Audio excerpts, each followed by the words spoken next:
when you walked in this morning, you saw up on the board, and again, you picked up on the way in, the goals for this second half of our unit, which AP divides into topics, and this is their topic 2.1, dealing with just the different bond types. Again, the progression here is now that we know about the trends of the periodic table, in particular electronegativity, we can start going over the different bond types and then all the aspects surrounding those as time goes on as well. Again, ionic bonding is the simplest bonding. So I'll just throw up all of my notes for the first slide here. Remember, this is a metal and a non-metal.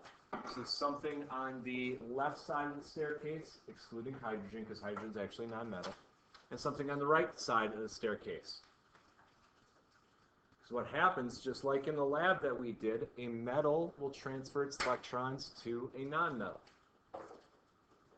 That can be tied in with ionization energy. That's easy for the metal to lose its electrons. That can be tied into electronegativity, that the non-metal is good at taking electrons.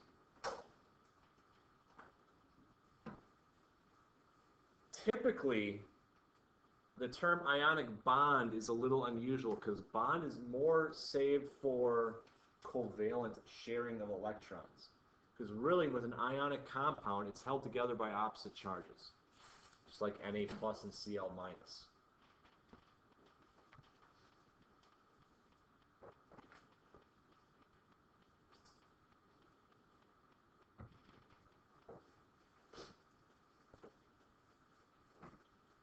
So what we will be going over in this second half of the unit with ionic compounds is going to be more dealing with how they're held together and how one ionic compound, like say CaCl2, is held together stronger than NaCl. But quite frankly, if I kind of think of what is the second half of this unit called, it's all about bonding. Ionic doesn't really play much a role in the bonding part of it.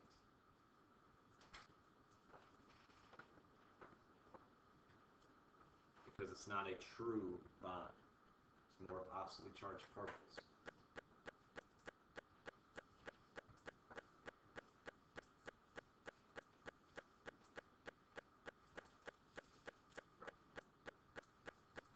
But again, we will go over things dealing with ionic, like something called lattice energy in this unit.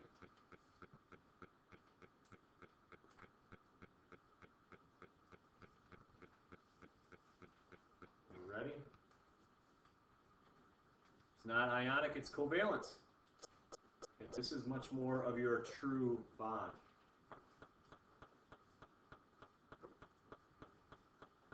Again, these are two nonmetals coming together. They share electrons. Orbitals overlap.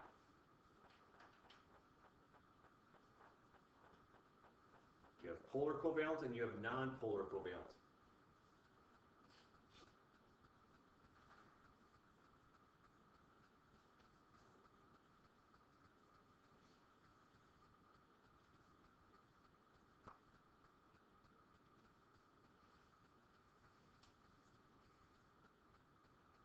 I wrote myself a little note to show you a couple Lewis dot examples. Even if we're not covering Lewis dot today, I can still kind of show you a little bit of that right now. So I'll let you jot those couple of things down and then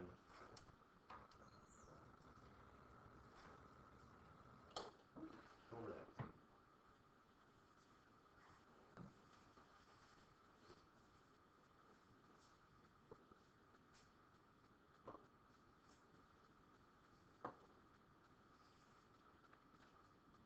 All right, so the far and away most common example of a polar covalent compound would be water.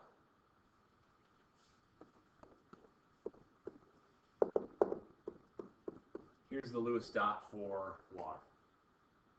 Recall that what those lines represent is a sharing of electrons. That hydrogen started with 1 valence electron. Each oxygen starts with 6. So by hydrogen sharing with oxygen, they get to noble gas configuration, that octet rule. Although technically hydrogen doesn't get to an octet, it gets to a duet. 2 electrons makes it a full outer shell for the first energy level. What makes this a polar covalent compound is the fact that oxygen is more electronegative than hydrogen. It's the second most electronegative element on the periodic table.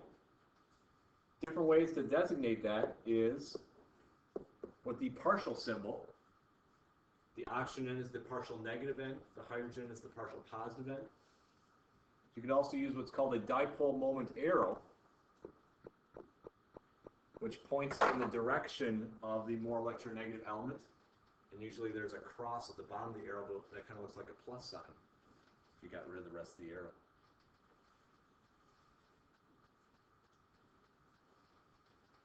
Again, water is going to be a focal point, just like it was in Chem 1. It will be in this as well for this unit and the next unit in particular when we talk about intermolecular forces. Again, we will go over why I drew the molecule in this shape as opposed to just hydrogens out in a line. There's a reason for the bent configuration. We do have to know shapes of molecules in this coming unit as well. We have to know bond angles between the hydrogens here in this unit. So there is additional stuff beyond Chem 1 that we're going to go over. I'll give you 2 quick examples of a nonpolar covalent. Again, simplest would be any sort of diatomic element. Let's take double bonded oxygen.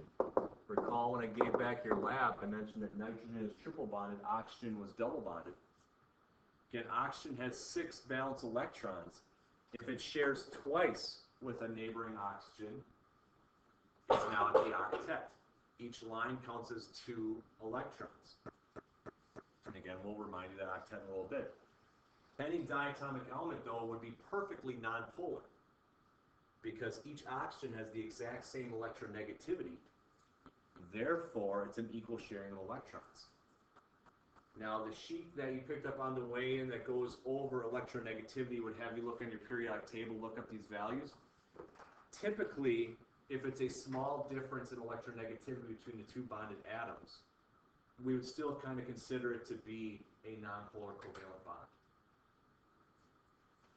One weird example I want to go over to wrap up kind of my drawing out of things for now is carbon tetrafluoride.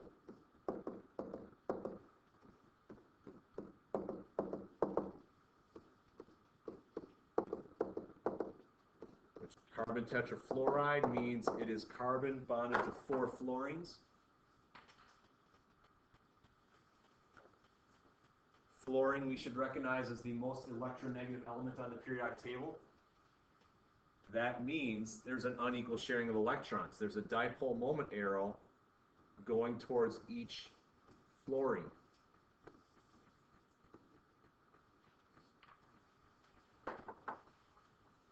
If you think about those dipole moment arrows that I drew in red as vectors, yeah, I know we're getting either into physics now or with math classes talking about vectors, occasionally adding up vectors and stuff like that.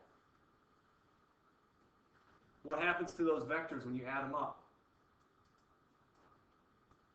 One strength going to the right, one of equal strength going to the left. What would those 2 do? They cancel each other out. Top and bottom would cancel each other out. Carbon tetrafluoride contains 4 polar covalent bonds, yet it is a non-polar covalent molecule because they cancel each other out. In Chem 1, we focused on polar or non-polar bonds. In AP, we will still have to know that. However, we are going to look at the bigger picture, the molecule as a whole. And sometimes the molecule as a whole can still be nonpolar even if it contains polar bonds. So that's definitely going to be a point of emphasis. Because when I look at the progression of how the College Board set up your curriculum, when we finish bonding, we get into intermolecular forces. And why some things are able to mix, why some things have different melting points than other things. It all deals with the attraction between particles. And something like this carbon tetrafluoride being nonpolar, even though it has polar bonds, affects those forces between other things.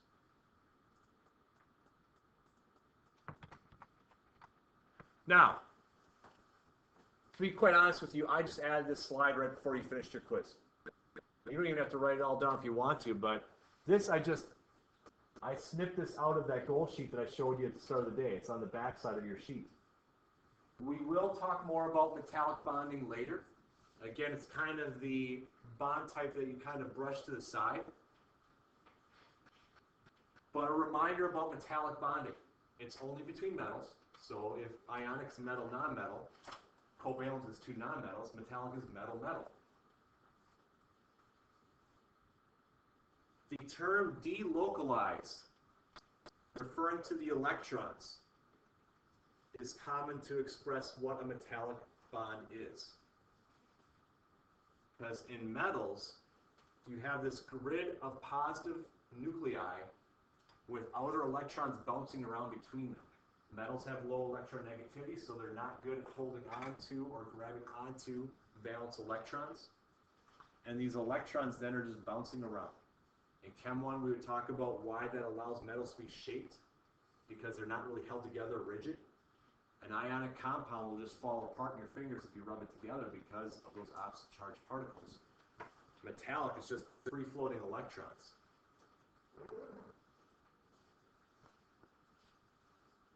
But again, we'll go over more about this later on in this unit as well. That's why I just wanted to put down this goal that was on the goal sheet you picked up on the way in to remind you about metallic bonds. But just like ionic, there's not as much actually we can do with metallic as we can with covalent. Covalent, we have to get into the shape of molecules and other things called hybrid orbitals and stuff like that in this unit. Metallic, really what we taught in Chem 1, I just have to remind you about. Electrons bouncing around between nuclei over and over again.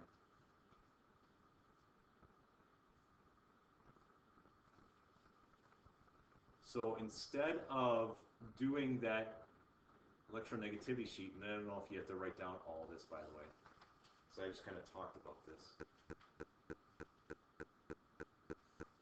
These differences I have up here on the board, the second, third, and fourth bullet point, aren't exactly carved in stone, that if you subtract the electronegativities of two atoms and it's less than 0.5, it is nonpolar. Again, 0.5 to 2 is polar. But a lot of texts use these kind of breaking points. You might sometimes even hear the term of ionic character. In other words, something that's nonpolar has no ionic character, because to be ionic character means one thing takes from the other. And if you have something of high electronegativity and low electronegativity, therefore my fourth bullet point shows, you have a big difference in electronegativity between the two atoms, the metal is going to have its electron ripped away by the nonmetal. However, if that difference isn't as big, the nonmetal just can't rip the electron away. Polar covalence, again, we refer to as an unequal sharing of electrons, where one element has a higher electronegativity than the other, but it's not so high that it can just rip it away. Nonpolar is an equal or close enough to being equal sharing of electrons. That's why they can have a slight difference in electronegativity, but not a lot.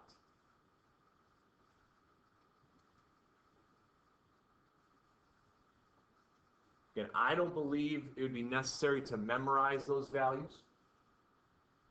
Quite frankly, I typically don't even use electronegativity values.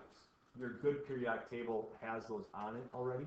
The one that you took for the quiz today obviously doesn't. I look at the periodic table more in a proximity range. If two elements are directly next to each other in a periodic table, they probably have similar electronegativities. So for example, sulfur and chlorine are pretty close to each other. If they created a covalent bond, I'd anticipate them to be nonpolar. However, phosphorus and chlorine are not right next to each other. So I would consider that to probably be a polar bond. In chlorine and fluorine, right next to each other on the periodic table, I'd expect that to be nonpolar because they have a similar electronegativity. Bromine and fluorine, they're not right next to each other. I'd anticipate that to be a polar covalent bond. So yes, textbooks will often use these numbers to describe, if you know the electronegativity values, subtract them, see how close they are.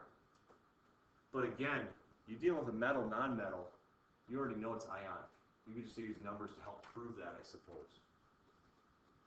Two nonmetals, let's look where they are in the periodic table, let's compare that.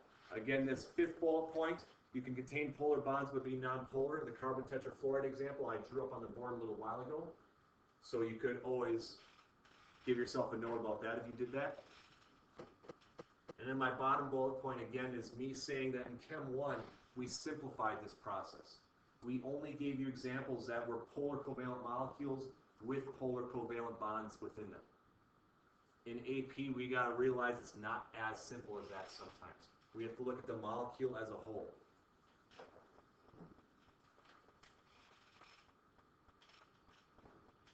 So again, based upon time and me doing this slide, that one sheet you picked up on the way in the practice polarity, we're not going to actually get to today.